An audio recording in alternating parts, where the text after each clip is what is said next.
আমি কড়াইতে দেখুন তেল দিলাম।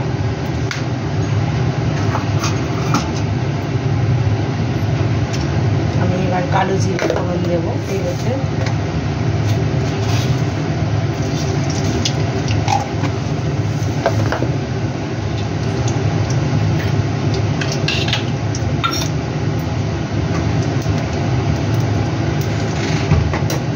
এবার পেঁয়াজ কুচি দিলাম।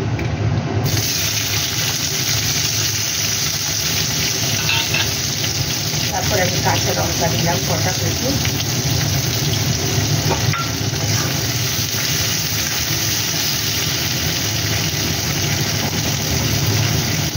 আমি দিলাম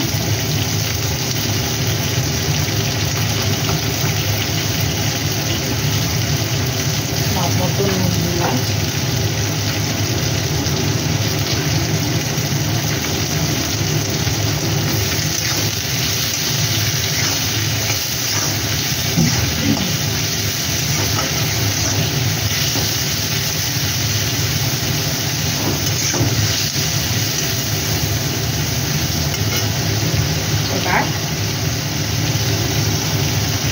এই ছাড়ানো চিংড়ি মাছগুলো দিয়ে দিলাম।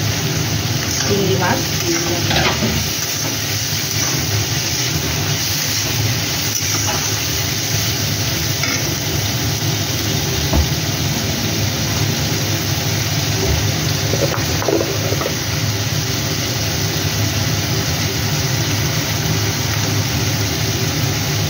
এবার হলুদ দিলাম হাফ মতো।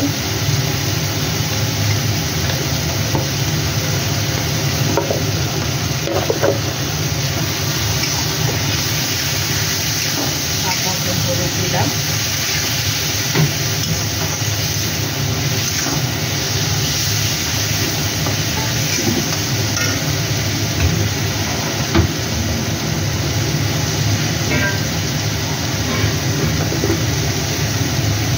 অল্প জিরের গুঁড়ো দেবো, সামান্য 1 চামচ জিরের গুঁড়ো দেবো। লঙ্কার গুঁড়ো দেবো 1 চামচ। লঙ্কার গুঁড়ো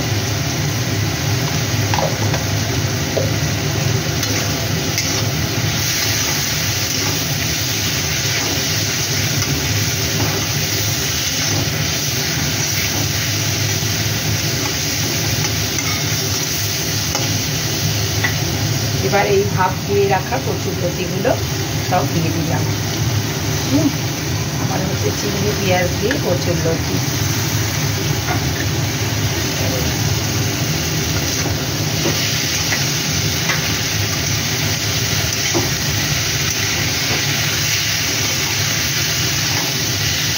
দিয়ে কচুরলতি দেখি, কচুরলতিগুলো একটু ছটা ছটা থাকছে, তার কারণ হচ্ছে একটু নাড়ানাড়ি করলে ভেঙে যায়, তাই আমি লোহার কড়াইতে এটা ব্যবহার করলাম।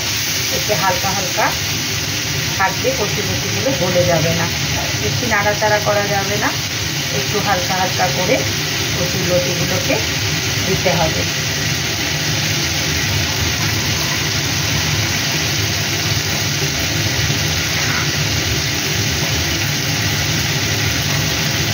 এইভাবে আমি কচুরলতিগুলোকে ভেজে নেব।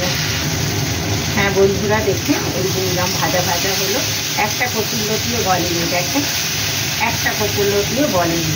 বেশি নাড়াচাড়া করলে গলে যাবে, এই জন্য আমি লোহার কড়াইতে করতে পছন্দ করি, এতে জিনিসটা গলে না।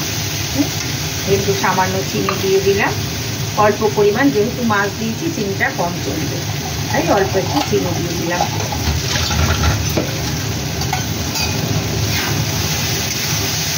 আমার রেসিপিটা কমপ্লিট হয়ে গেল। এবার আমার নেক্সট স্টেজে যাবে। আমার ঘরে আমার মায়ের রান্নাঘর চ্যানেলকে সাবস্ক্রাইব করবে, কমেন্ট করবে।